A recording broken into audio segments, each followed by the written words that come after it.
When it started off, you know, if I go back to 1986, we did our first Sensible games, and we started going down to Zap 64, and that was very much the centre of the British gaming community, was that magazine company at the time. Right. And when we used to go down there as kids, like we'd be 19 or whatever, a lot of us had been unemployed or tried to be musicians and failed, or, you know, just left college or whatever. People just finding their feet, and it's like anything, when something's new, you don't really know what it's going to turn into or what's happening with it. Yeah. You don't know, it could go nowhere, it could go everywhere, you don't really know at the time. But you get this sense that there's a momentum and a feeling about it. So how different do you kind of see the industry from then, from a kind of golden age of when you guys were involved in it, to how it is now?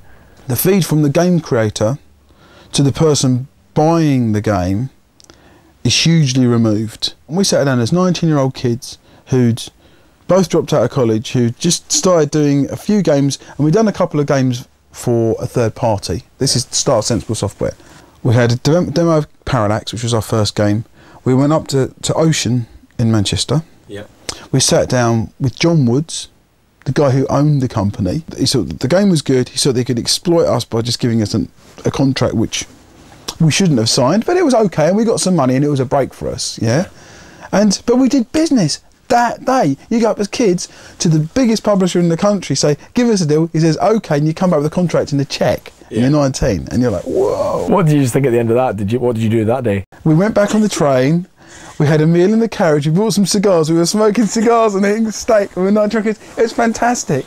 But the point is, that ability to deal directly with the guy holding the purse strings, you just cannot get that now. And so because you can't go directly to people, you've got all these people in the middle trying to justify their jobs and play safe and whatever.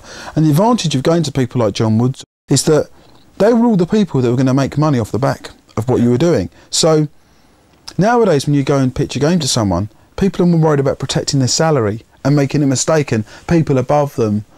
These guys are just thinking, oh, these guys are okay, I can make some money out of them. Yes. And it actually works better as a business relationship. And that kind of a relationship, that connection between creator and publisher has been lost. That's really a massive loss.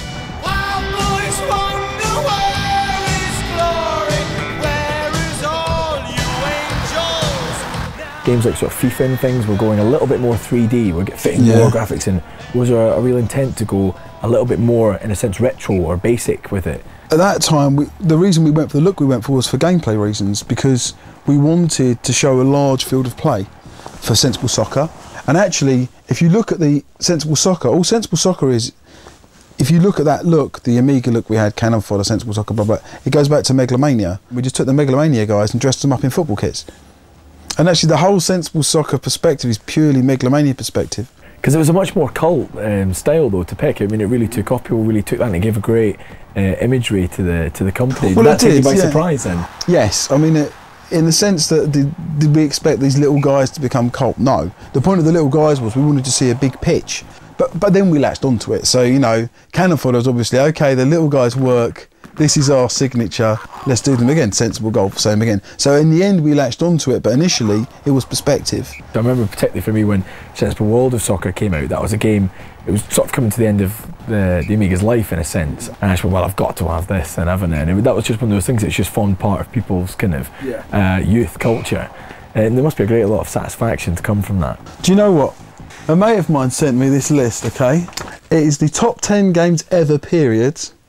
And the most recent game is Sensible World of Soccer on this list, right? Top 10 ever, right?